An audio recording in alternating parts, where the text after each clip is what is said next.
Alatsinainy fahatelo ambin'ny folo ny volana martsa amin'ny taona 2024 faly tafahoana aminao indray ny tenako anatin'ny fampahalalam-bavany MBS amin'ny takariva ity manolotra ny araba ary tomboko lasy sy tomboko vavy manasanao sahady anaraka ny fotoanany vaovao hatramin'ny farany. Ny pejy raharaham-pirenena sy ny pejy ny politika avy hatrany ary ny firaisankina no hery ary mila mivondrona ny rehetra mahatsapa ny tsy fahombiazana izao fitondrana izao. Hoy ny nambaran'ny Filoha Nasionaly Tokotiko Madagasikara Marc Ravalomanana. Hita sy tsapa mantsy fa efa mirona makany amin'ny fahaverezan'ny fitondrana ankehitriny ary misy olana efa nitsakitsahan-dalàna misy eto amin'ny firenena. Tsy azo ekena intsony ny toy izany ho hatrany nambaran'ny Filoha Nasionaly Tokotiko Madagasikara Marc Ravalomanana ka mila mijoro ny tsirairay anohitra izany. Nzava-ndre mahefa Tokra Marolasy Mathieu Prince. Tompifidianana ity taona ity ataona lehibe ahafahana manova ny fiainam-pirenena ary ahafahana manangana firenena vanona hoy ny Filoha Marc Ravalomanana. Tsy vita ny vava fotsiny aina nefa izany fa mitaky fandraisana andraikitra eo amin'ny tsirairay. Mila mirahinina ny rehetra hoy izy hamivondrona anohitra izao fitondrana raha tsy tantana izao. Tsy manakato-baravarana ny Antokotimo ary miantso ny rivelona misy eto Madagasikara andray andraikitra indrindra ny amin'ny fanentanana ny olom-pirenena isoratra anarana ao anatin'ny lisam-pifidianana. Miantso ny antoko-mpanohitra rehetra izay tsy mitovy hevitra n'izao fitondrana izao irahiny.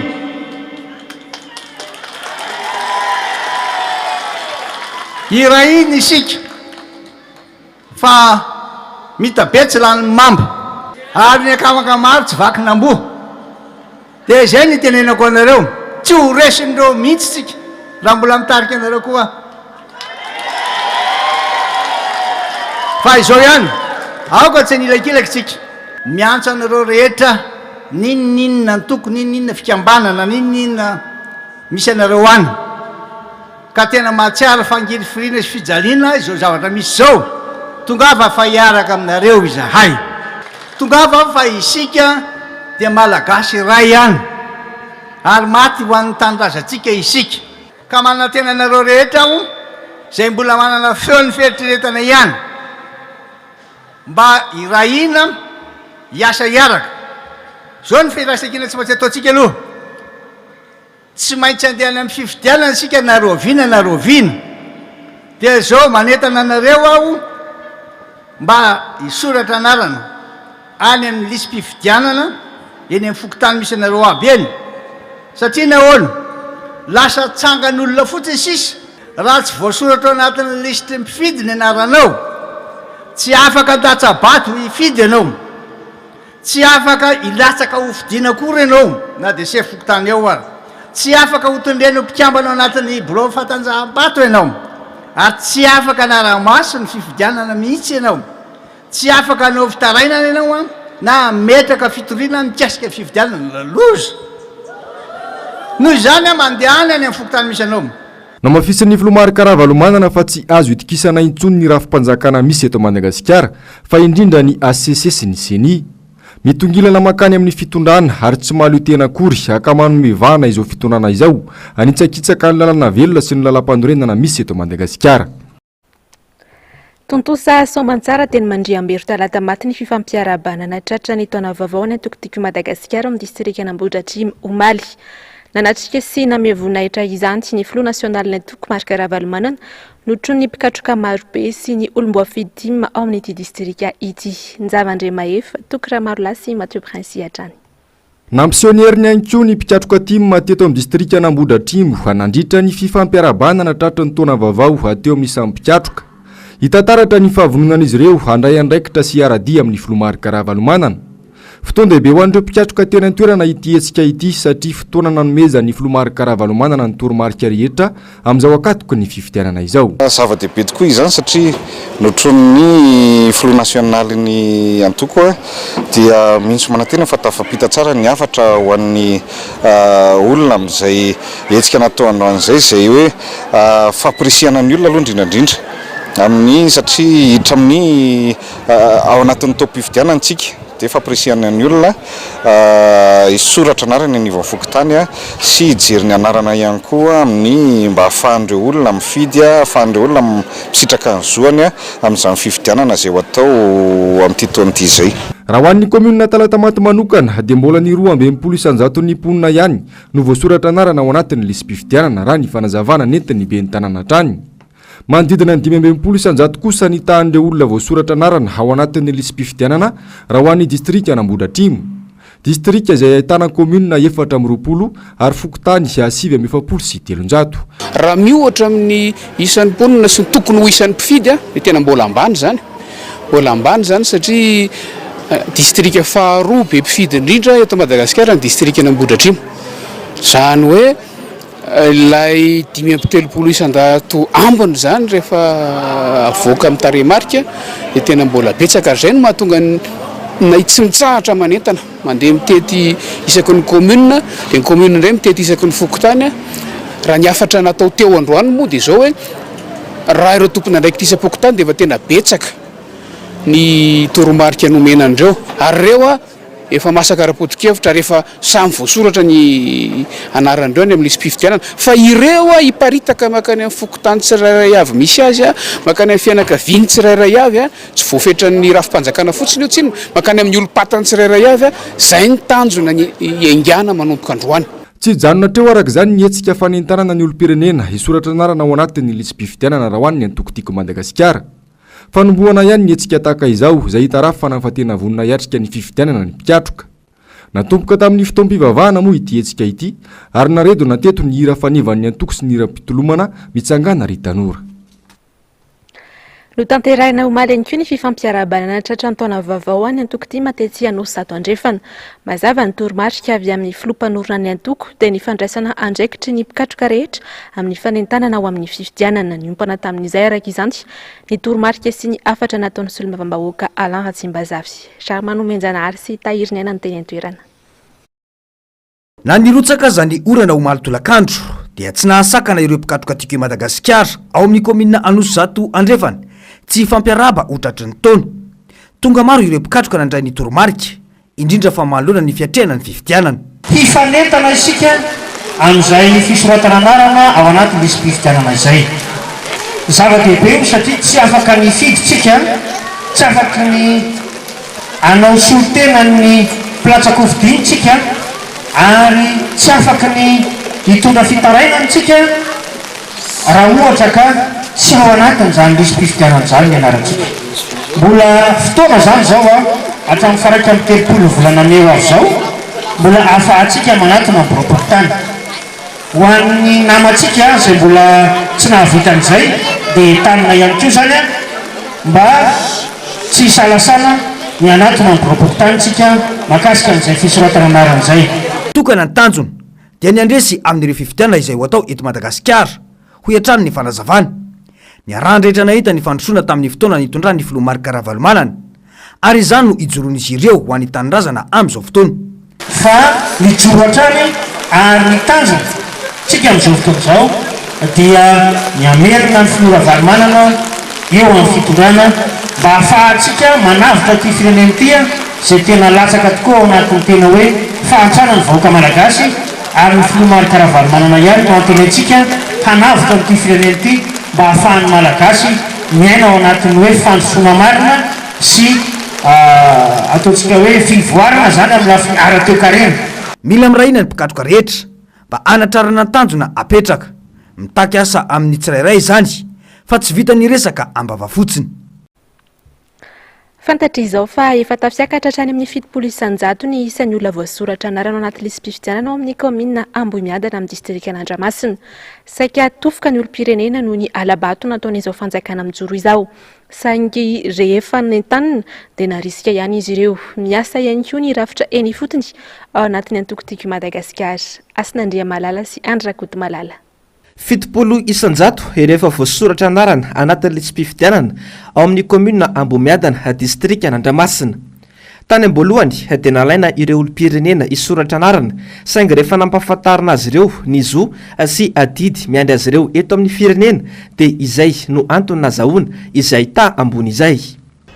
Somary talolo teo aloha ohatra nefa somary saika nalaina ny olona miantony hoe ka zay na ifidy na tsy ifidy ohatra ny zavatra tsy ao anatin'ny eritreretina ny voka-pifidianana fa rehefa andresena lahatra indray ny olona hoe mila mifidy daholo tsika ahafahana mandresy an'izany zavatra rehetrarehetra zany dia vonona ny vahoaka rehetrarehetra hiatrika amin'ny fifidianana ary dia efa everiko zao fa afana amin'ny 70% ny talapavitriana.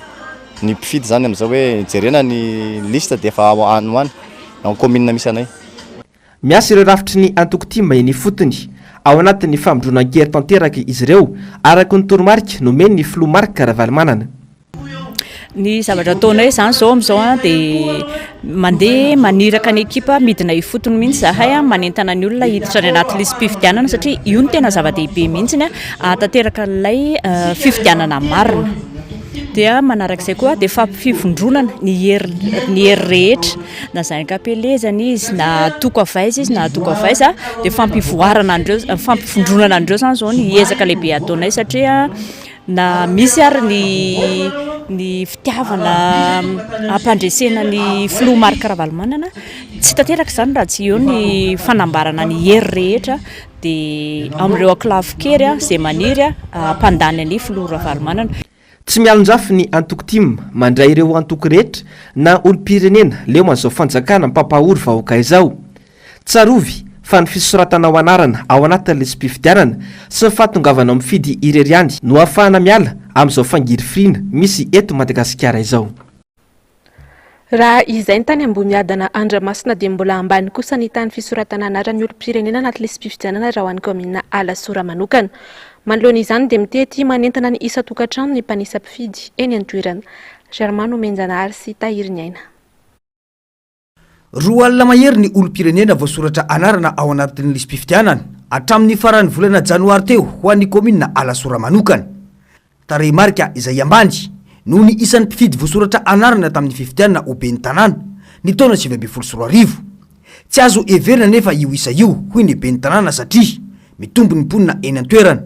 Noho izany tokony hiakatra ny tany isan'ny mpifidy tokony ho voasoratra anarana. 724 no olona voasoratra anarana raha 703 sy 3 ny olona afaka mifidy tamin'ny fifidianana ben'ny tanàna farany teo. Zany hoe 950 faingo telo amin'ny fitopolo isan-jato zany no olona efa tafiditra ao anatin'ny lisy mpifidianana izany anaty zany ny tombo ny mponina tato anatin'ny komina Alasora tao anatin'izay efa taona izay ary mitohy ihany koa ny fanentana nataon'ny komina ho an'ireo olona izay tokony mbola isoratra anarana ao anatin'ny lisy mpifidianana. Efa nisy ny fampiresana tamin'ireo lehibe pokotany ho hiatrany ny fanazavana ka mivoany fokotany ny sabotsy sy ny alahady. Mbola mandeha ihany koa ny fitetezana tokantrano amin'ny fisoratana anarana ho an'ity komina ity.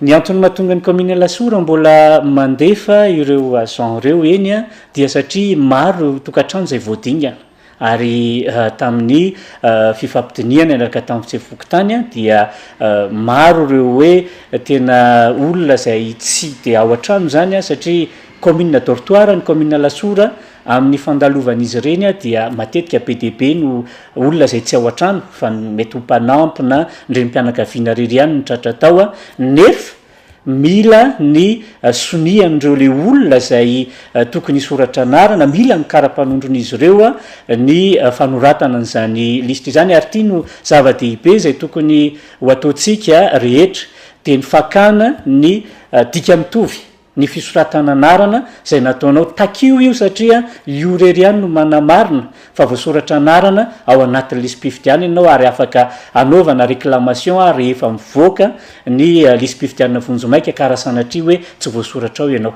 Manentana ny mponina eny an-toerana araka izany ity ben'ny tanàna ity mba tsy ho variana fa anoratra anarana ao anatin'ny lisy mpifidianana io. Zava-dehibe ny fisoratana anarana satria adidy mifidy ary andraikitra omela lam-pandrenana ho an'ny olom-pirenena rehetra feno taona. Ny pejy fampianarana dia simba tanteraka ity tontolo ity eto Madagasikara amin'izao fotoana izao satria dia ataon'ny fanjakana Ankilabao no avy ny tanora malagasy. Tsy misitraka ny zony araka ny tokony ho izy ny mpianatra kanefa raha matahora sy erim-pamoretana no asetra azy ireo rehefa mitaky ny zony. Meloko tanteraka ny trangan-javatra toy izany hoy ny Folo Nasional Tokotiky Madagasikara marika Ravalomanana ary takiny moa ny hanomezana azy ireo ny zony ara-dalàna fanampanazavana. Tena tsy mendrika ary melohiko tanteraka ny fanitsakitsahana ny zon'ireo mpianatra mandato fianarana eny amin'ny anjerimanontolo hoy ny Filomarika Ravalomanana. Misedra ny mafy ireo mpianatra ireo izy kanefa erim-pamoretana sy fandrahonana no asetra ny mpitondra azy ireo rehefa mitaky ny zony. Koa manameloko ny tsy fanajana ny zon'ny mpianatra mitaky ny valim-pianarana koa izahay indrindra fa ny tena tena manameloko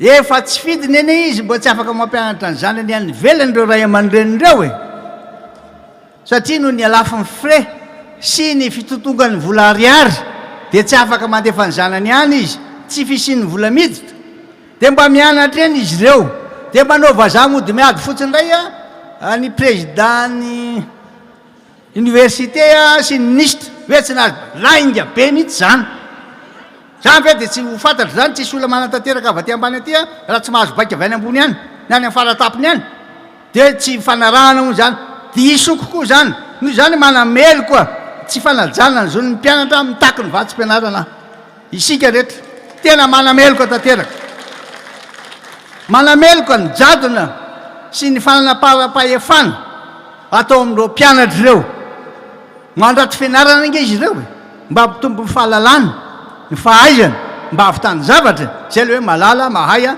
mba mampitombo an'izay fahalalana zay izy hoe ohatran'inona misy aty Antananarivo aty tia vodivorona aty dia mampitombo ny fahalalana fahaizany keo izy amin'ireo mpampianatra mba manana traikefa ary avita izy rehefa avy eo dia tonga dia reny nanaovana azy los miendrika isitraka ny zony ara-dalàna hasy amin'ny maha-olombelona azy ny mpianatra ho ihany ny Filomary Karavalomanana izy ireo no avy ny firenena ka tsy tokony atao ankilabao sy atsirambana tahaka izao ho ny fanazavany koa noho izany mitaky sika ny fanomezana asina ny mpianatra ny mpampianatra indrindrindrindra ireo mpampianatra mpanabe ireo aza manody mahazo azy aza manody nefa ireo ny tena mandany ny rondony mihitsy mampianatra ny zanatsika mpampianatra ny mpianatra ny mpandraharaha mpiara-miasa amin'ireo dia tena atao tsinitsinina mihitsy ireo noho izany tena mitaky ny fanomezana asina n'izy ireo izay indrindra fa izany tena raha misy koa ny fanatenantsika dia ireo tanora ireo mba manana ny hoaviny izy ireo zany nandefasantsika n'ireo tanora marobe ireo tany avelany nandefa 570 nakany États-Unis tany Allemagne tany Angleterre tany Hollande na alefa tany reo hoe mbo hiana dia efa misy miverina aty misy miasa aminareo ao tsy mampaninina mihitsy zany tsy voatery izy ireo akaty mitaky ny fanatsarana ny kalitaon'ny fampianarana titeny azy zany hoe tena tsy ao anatin'lay tena hoe lentany fitondram-pirenena mihitsy zavatra misy eto fa samy manao zay saim-patany zay tsy malala ny ninona tsy mahay ninina rehetra reo sady tsy malala izy tsy mahino tsy mahavita reo dolo mibaikibaiko eto mba fatany ve zany hoe zon'olombelona zany dia noho izany zay nyresako anareo tandremy tsara fa za manaiky ho verezin-jo mihitsy isika fa everindre fo bady be daholo fe ianareo no mety ho bady ho any ambadika any fa izay tsy ho bady nareo mihitsy akory efa ny zon'olombelona mihitsy no ataon'ny fanjakana tsinotsinona manoloana izao olana sedrain'ny mpianatra izao ho ihany ny Filomary Karavalomanana tsy mahatsapa ny fijalian'ireo mpianatra miaina anaty fahoriana sy fotodrafitrasa tsy zarizary ireo ny mpitondra ho izy ka raha rony loatra raha mikorosofahana tahaka izao ny fampianarana eto Madagasikara fanososana tanteraka ny zon'ny vehivavy ihany koa ny sakatsakana nataon'ny mpitandro ny filaminana tamin'ny vehivavy tia ny fankalazana ny fetin'ny vehivavy ny fahavalon'ny volana marsa teo mitanila tanteraka ny fitondram-panjakana amin'ny lafiny rehetra ary voampirofo mivaingana fa manjaka ny jadona sy ny didiko felehibe eto amin'ny firenena tsy milefitra manoloana izany any fisika ho hiatrano ny nambara ny Filomary Karavalomanana Zavandremahefa Tokra Marolasy Mathieu Brincé tranga mbola tsy nisy tao anatin'ny 10 taona ary mbola tsy nisy maneran-tany ireny sakatsakana natao tamin'ny vehivavy tia hankalaza ny andro ny valomarotsa ireny ho ny Filomary Karavalomanana matahotra mafy ny mpanohitra ny mpitondra ankehitriny akatra amin'ny vehivavy avy no anaovana raha matahora sy ry-pamoretana tahaka ireny tamin'ny valomarotsa izy teo zay andro nanatanterahana ho an'ny zon'ny vehivavy dia nikasa natanteraka zany tao amin'ny kianja finoana teo bioririka ary reto vehivavy ny Analamanga inona ny tranga izy ny tonga aloha taony lehilahy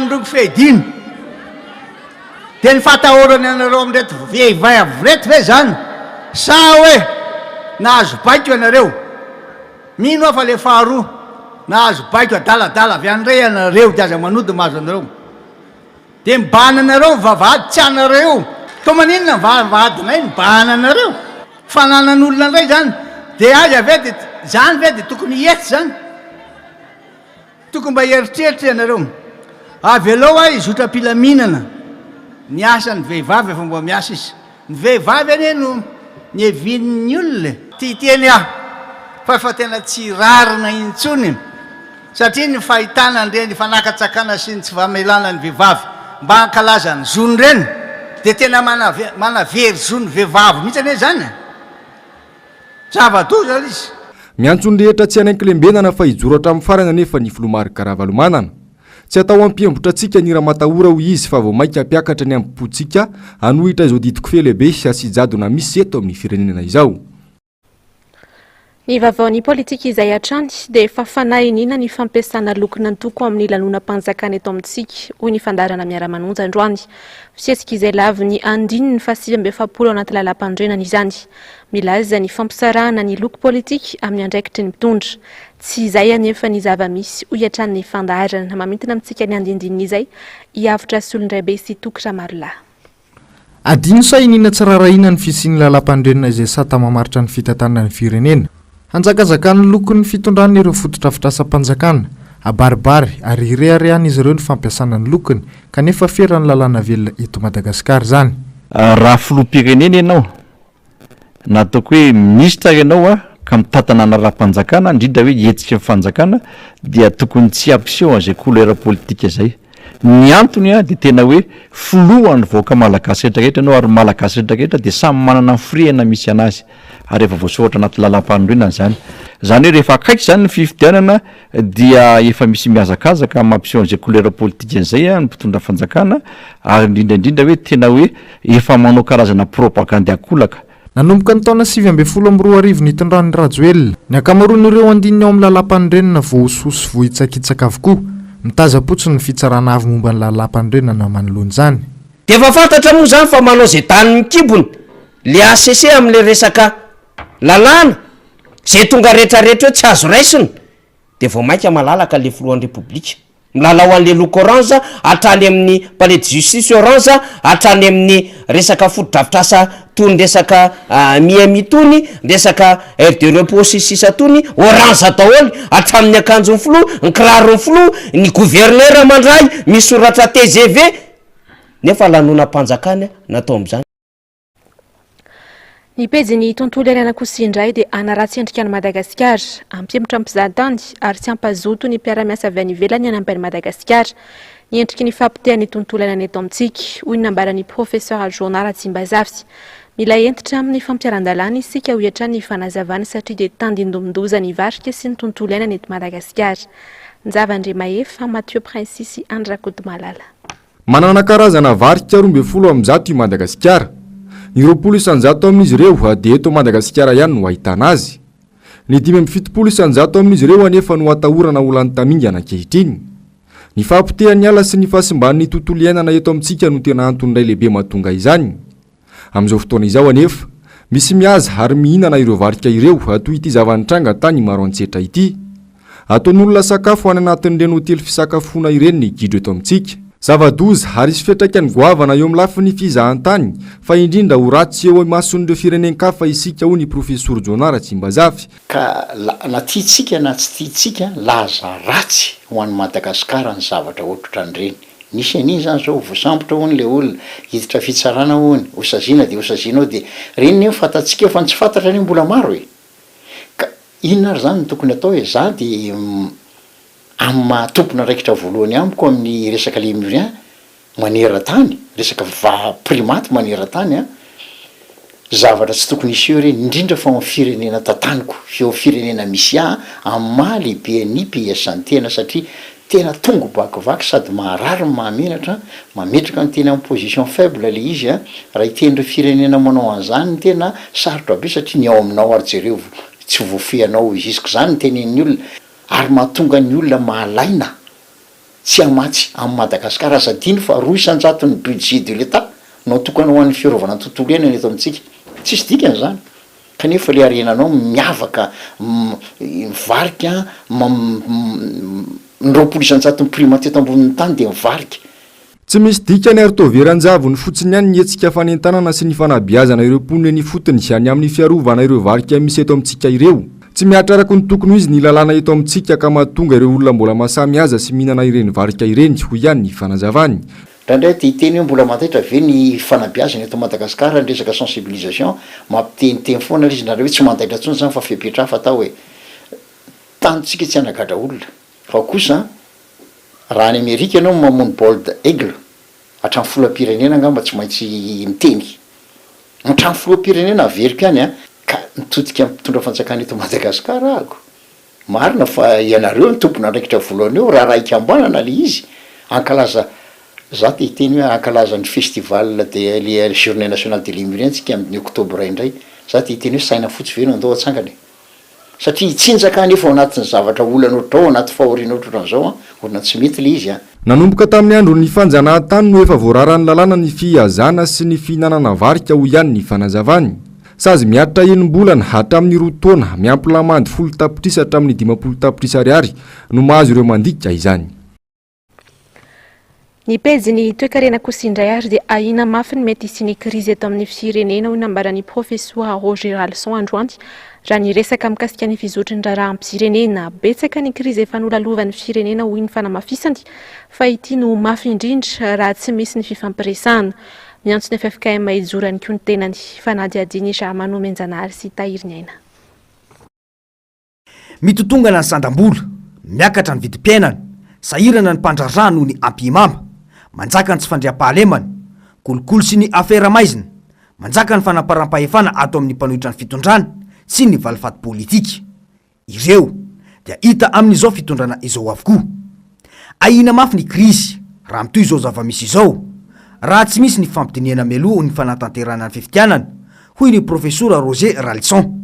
Raha tiatsika ny io afaka amin'izao olana mahazoantsika tena loza amina tambo zao dia tsy misy afa-tsy ny concertation nationale tsisy afa-tsy ny fioanana diniana daholo za azo diniana rehetra ao misy miteny foana hoe lalam-pifidiana sy ny namany zany zava-dehibe azo diniana koa nefa ny resaka toe-karena azo diniana daholo ny sosialim-bahoaka fa za mino fa raha zany tsy tanteraka manako ary mety sy zavatra nahirana aoriana ny fifidiana raha mbola hoe terrain andeha amin'izao foana ny fifidianana io ny vahoaka nefa sahirana ny tsy fandriam-pahalemana lozika be ny fandriam-pahalemana misy io lozika be io ozy ny bolana hoe rehefa nonona ny kibo ozy niveziveziny fana zahatra tsy azonao atao inona io na ninona anao na ninona aleoko misotro ny aleko maty ry zalahy tsy mihinan-kanina mety misy ray aman-dreny anankiray zao rangahy anankiray zana nefa ohatrohatrano vadiny marary tsisy hoanina izy dia mangalatra izy tsisy asa tsisy ninona zany mila riarahana midinika daholo raha tsy zany krizy atsiravina be misy eto Madagasikara ary za mino manahako satria nianako ihany ny krizy nanomboka tamin'ny mba hitako indrindra tamin'ny 2020 nakaty fa ity angamba ny tena krizy atsiravina indrindra raha ohatra ka sanatria hoe tsy voafedy an'izao vokatr'izao fidanga ny vidim-piainana zay miteraka tsy filaminana zao mila ajanona tanteraka ny ampo politika ho hiatrany ny fanazavany ary miantso ny iray aman-dreny ara-panahy mba anao ezaka amin'ny fampanantonana ny samy malagasy ho zava-doza no antrehan'ny firenena atsoatsy raha ny fizotry ny raharaham-pirenena izao. Iverenantsika ny vaovao mahakasika ny fanomanana ny fifidianana dia tanjon'ny FES sy ny vondrona Europiana ny anana taham-pandraisana anjara ambony amin'ny fifidianana ho avy eto Madagasikara. Anisan'ny antony nampiray azy ireo ka nanangana ny tetikasa iray ny tanora sy ny vehivavy no kendreny manokana amin'ity tetikasa ity. Asin'Andriamalala sy Andrakoto Malala.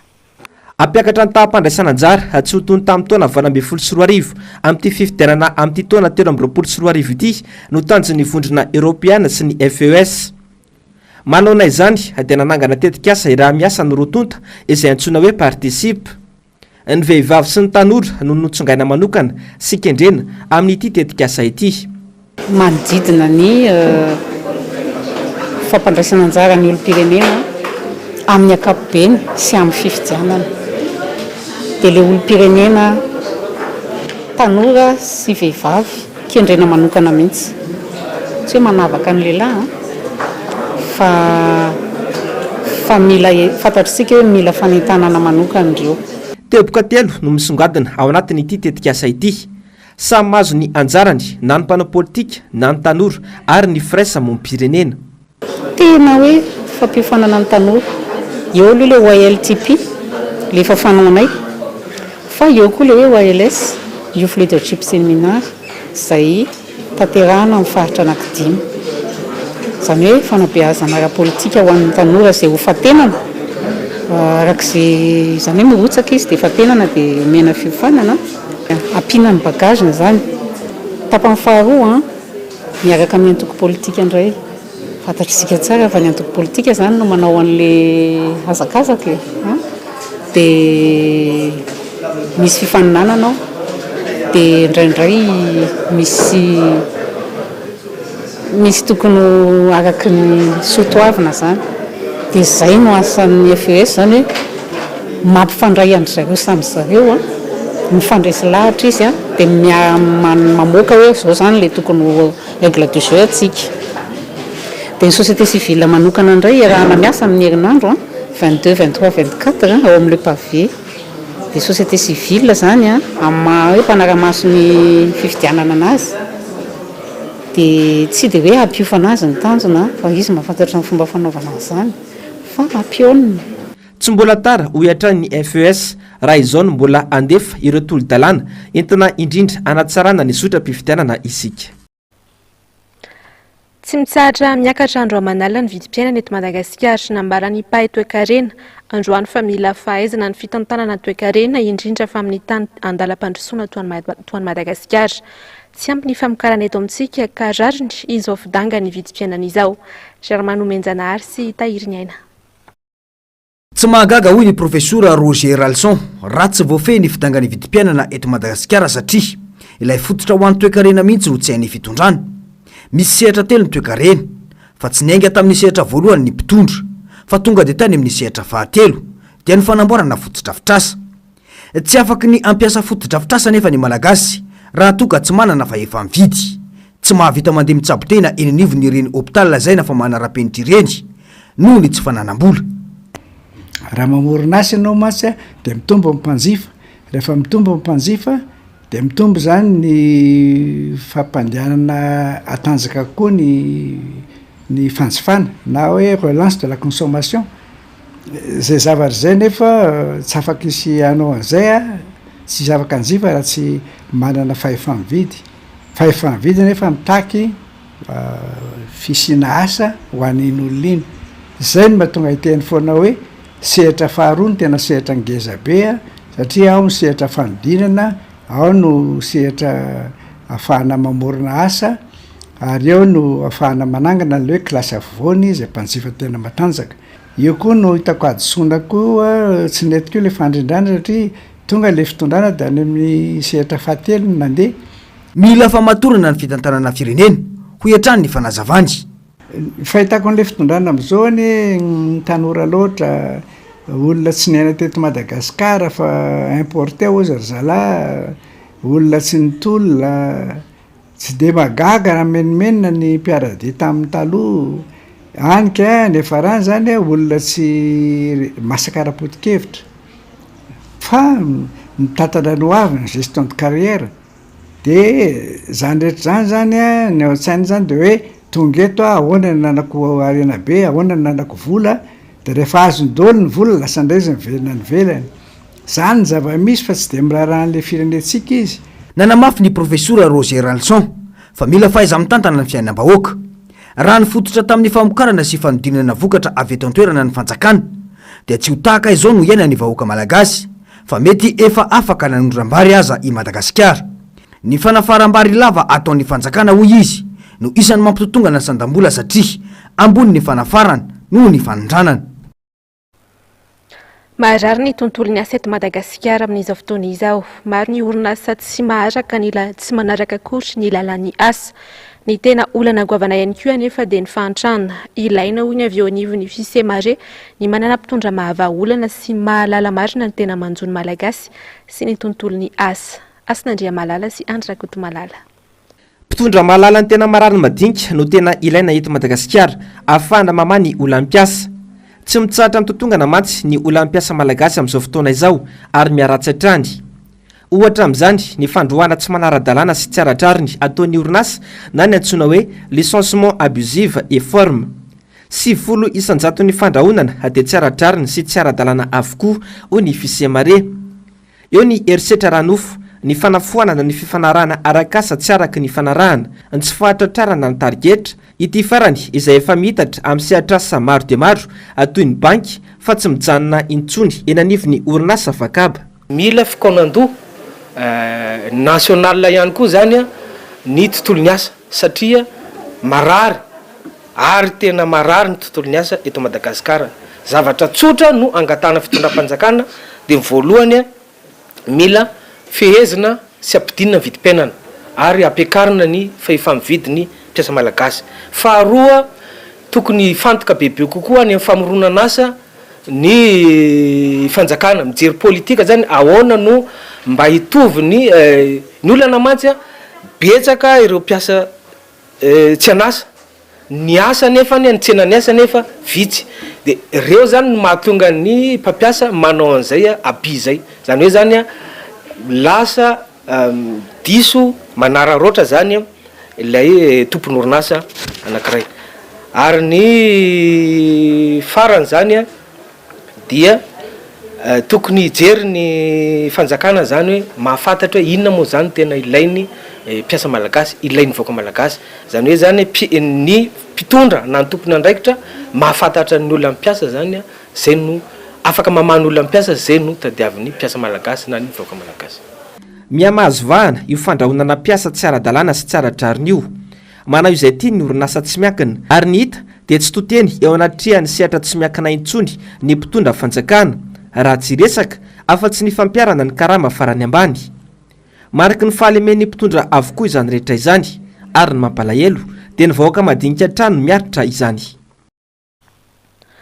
ny vavaony sosialy dia ratsy ny lalana miazo ny distrika n'Andramasina indrindra ireo komina misitaka kely amin'ity distrika ity vokatra izany dia betsaka no marary mila fitsaboana maika aty Andrenivohitra no mamony ainy vokatra izay faharatsindalana izay tamin'ny fotoanandro ny filomarika Ravalomanana anefa no nisy ny fanamboarana farany lalana rehetra tao Andramasina ho nimponina ny resaka tamin'ny Asinandriamalala sy Andry Rakotomalala.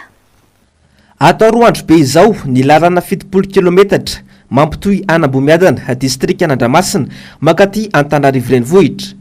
Efa tamin'ny fotoanandro ny filomarika Ravalomanana no nisy fanamboarana farany ny lalana ao amin'ity distrika ity. Io lalana io zay tena ratsy tanteraka satria tokony lalana adiny 4 mandeha tobila zao izy indroa andro vao tonga aty Antananarivo raha ohatra ka voavy kely ny orana. Tsy nisy fanamboarana intsony iny tamin'ny andron'ny président Marc Ravalomanana angamba nisy fanamboarana ny lalana makaty Andramasina ary tamin'iny nanaovana ny goudron tatikatra fa tsy nisy entretien intsony zany io goudron io rehefa niala teo amin'ny fitondran'ny président Marc Ravalomanana. Tsy fantako hoe miandry anazy tahaka an'ilay vahoaka an'io ve le lalana hoe mivereny ianao dia jereo zay fa tena potika tanteraka ny lalana amin'izao fotoana izao. Ira isan'andro ny fiaramakany amin'ity commune ity 5 sy 2 alina hatramin'ny 2 alina ariary kosa ny saran-dalana ireo mila fitsaboana maika dia maty eny an-dalana. Ianao zany raha ohatra hoe misy aretina na misy ohatran'izany zao dia tena sahirana be miala avy any commune zany raha ohatra hoe hoentina aty Andramasina na hoentina miakatra indrindra hoe olona mpiteraka manao ady sarotra dia maty eny an-dalana noho ny faratsian'ny lalana fa tena ratsy. Manao izany fa olana matotra tsy akitsapatsapa ary olona efa hita fa naomby teo amin'ny fitantanana nataony no ilain'ny vahoaka ampy izay ny fitsapatsapana ataony olom-bavao fa narenana maika izao no ilaina hoy ireo mponina. Tsy mety le fitsapatsapany ary olona matotra ny tsara mitondra ny firenena tsy olona manandrakandrana sy mitsapatsapa ohatran'izay misy zay fa tena mijalona angamba vahoaka tena betsaka ny tena mitondra faisana tsy manan-kanina hoanina tsy manan-kitafina atoroko anao 5,000 ny karamany ray andro any aminay ny lehilahy miasa miditra amin'ny 7 mirava amin'ny 4 5,000 ariary ny olona ray trano nefa viry vary 4 kilao 3,000 ny vary 1 kilao dia mbola makasitraka ary mbola maniry mafy any président Marc Ravalomanana ny vahoaka any ambanivohitra amin'izao satria efa mijaly loatra ny vahoaka tsy taty ny vahoaka intsony ny vidim-piainana amin'izao satria midatangana. Izahay aloha zany raha zay aty amin'ny distrika n'Andramasina dia zay tsy miala amin'ny Marc Ravalomanana zay efa hitanay any fampandrosoana lehibe ny tanterahany teto amin'ny distrikanay ary zahay tsy anaiky an'izany hoe olona hafa izany fa miady izahay ary miady hatramin'ny farany mihitsy zay mba tena tafapetraka tsara ny filoha Marc Ravalomanana ao anatin'ny fahamarinana. arak'izany dia Filomary Karavalomanana ireriana aloha hatreto no mbola andrandray ny malagasy anavitra azy ireo amin'izao fantrana lalina tena lalina izao. Tonga saina ny vahoaka ka tsy anakentsony ny oviraviraindreo milaza fa olom-baovao sy izao mpitondra efa namotika izay tsy izy ny firenena izao. Pejiny sosialy izay hatrany dia matety pitrangy indray tatoato ny resaka ady tany. Androany tokantrano maromaro no nisy nanala teo amin'ny toeram-ponena ny teny Akazomanga. Ny tarain'izy ireo satria tsy misy anteherana intsony. Ny Zavandriamaefa, Mathieu Prince ary Andrakoto Malala. Tokantrano 210 tafo ary fianakaviana maherin'ny 50 no tsy manan-keloha fanaitsy amin'ny fokotany Akazomanga nanomboka androany. Tonga vao maraina tena toerana ny vaditany izay niaraka tamin'ny mpitandro filaminana namoaka ny tan'izy ireo. Resaka adolova no niandohan'ny disadisa raha ny fanazavana izay mahavoasaringotra teratany sono iray. Dia misy an'izay monsieur Rive Robinson izay mpandova dia namidiny tamin'ny sinoa zany le izy tamin'ny voalohany indrindra dia le sinoa io mipetraka ny vato izay popolo izay dia avy eo amin'izay rehefa namidiny tamin'ny sinoa zany le izy dia ananan'olona vola be mihitsy zany le sinoa dia lasa nandeha mitsoka ny konky dia fatan'izany le izy hoe tsy tavaviany eto Madagasikara toy le sinoa dia nanetsiketsika taratasy avy amin'ny fitsarana izy dia nanala anay didy mihitsy ny tio izy ka tsy azoko ataony ninona mihitsy dia navoaka ny daholo ny entanay. Ity ray mpianakaviana iray ity sano anisany nanajary ny tany nandritra ny 20 taona teto amin'ity toerana ity. Milaza ny tsy ala eto amin'ity tany ity izy ireo raha tsy ny olona nametraka azy teo no manala azy. Dia zany nefa ny mpiasa tato nanomboka an'izay ngamba toko hoe raiky amby 20 taona ny asa tato zay. Roa mandray 20 lefa mbola tsisy volany menana ary zany napetraka le sinoa teto ozy izy le sinoa hoe zany tonga eto zay anao vao miala eto. Nefa ny mangagana le olona mandroaka anahy eto tsy le olona nametraka eto fa olona hafa dia zay no mahatonga anahy hoe tsy miala amin'ny toerana. Taptalaka le tanteraka araka izany izy ireto fianakaviana ireto satria tsy misy trano ialofana. Verevitra izy ireo ary miantso ny tompona andraikitra mba hijery akaiky ity raharaha ity. Ny vaovan'ny fahasalamana kosa indray dia mirongatra be indray ny valanaretina Covid-19 eto Madagasikara amin'izao. Ny tombobe ny taty eo anelanelan'ny 4 hatramin'ny 10 Martsa lasa teo. 250 ny tranga voamarina tamin'ny fitiliana 1.700 vita. Tsy nisy ny ainana fohy sy mampiseho tranga fahasarotana tamin'izany. Mbola miisa 770 manaraka fitsaboana amin'izao fotoana izao. Mitana ny larana voalohany be tranga indrindra ny faritra Ivakina karatra miisa 20, 20 ny eto Analamanga, ray avy ao Alaotra Mangoro, Atsinanana ary Menabe. Nivoaka tamin'ny fanginany kosa ny tanora tiako Madagasikara avy ao Ambanja ny tsy manantena na inona intsony amin'izao fitondrana izao raha nambaran'izy ireo izay nandatsaka ankady ny fiainan'ny malagasy tahaka izao. Fanadihadiana vetrany ary. Mitambezina an-tsaina avokoa ireo zava-bitany Filomary Karavalomanana fony izy teo amin'ny fitondrana. Ray aman-dreny mahavita, mahafantatra ny marary ny vahoaka ka mikatsaka mandrakariva ny mahasoa azy. Mifanotra tanteraka amin'izay nefa ny zava-misy no nafitsika ity fitondrana tsy mahavita azy ity hoy ny tanora ao Ankify Anozobe. Lany fanahy ny tanora ankehitriny manoloana ny fahasarotany fiainana. Ahirana mijaly zay ny zeny no ny tsy fisiany asa no ny asarotany asa. Tamin'ny fotoana nisiany Ravalomanana marobe karazana asa miboaka, marobe karazana asa azo atao fa amizay zegny somary sasasasotra raha zegny. Magnarakaraka koa zegny raha ny vidim-piainana zegny tegna niova be zegny tamin'ny taloha sy amizay io. Na zay Ankify eto fo zao latsika ohatra vidim-bokotra zany tegna miegny. Na evitsy zany ny mivarotra. Milomoe mandeha mitsabo zay nefa tsy miboaka koa zay vidin'ny vokotra aboakanay aboakakany. Miandrandra ny fiverenan'ny Filomary Karavalomanana eo amin'ny fitondrana indray izy ireo, amezina ny asin'ny tanora ary anangana firenena vanina. Miantso ny rehetra izy ireo andray andraikitra indrindra amin'izao ankatoko ny fifitianana izao. Magnentana atsika zegny isaoratra agnarana. Atsika koa tsy misaoratra agnarana atsika, tsy tafiditra agnatin'ny fifidianana agny. Sasapoagna zay le eom-potsika. Ino matanjontsika zay aviany président Ravalomanana impody amin'ny fitondrana. Mba mangataka atsika jeune zay zegny isaoratra agnarana, ifagnentana, andre anjara zay zegny amin'ny fanoratana agnarana indrindra amin'ny listy fifidianana samby atsika jiaby zay ho tafiditra agny. mba afatsika mankamaromaro lohantsika zay zegny anoagna ray aman-drentsika misokatra amin'ny olona rehetra ny antoko timany antoerana tsy hanavanana izanaiza raha teo ny fikatsahana ny fampandrosoana ho an'ny firenena nisy ny asa sosialy no tanterany tanora tima tao ankify to amin'ny FTK Mambalamanga ny farany herinandro teo ka nanoloran'izy ireo sy menitra fitolasaka ny fifanampiana no tena zava-dehibe.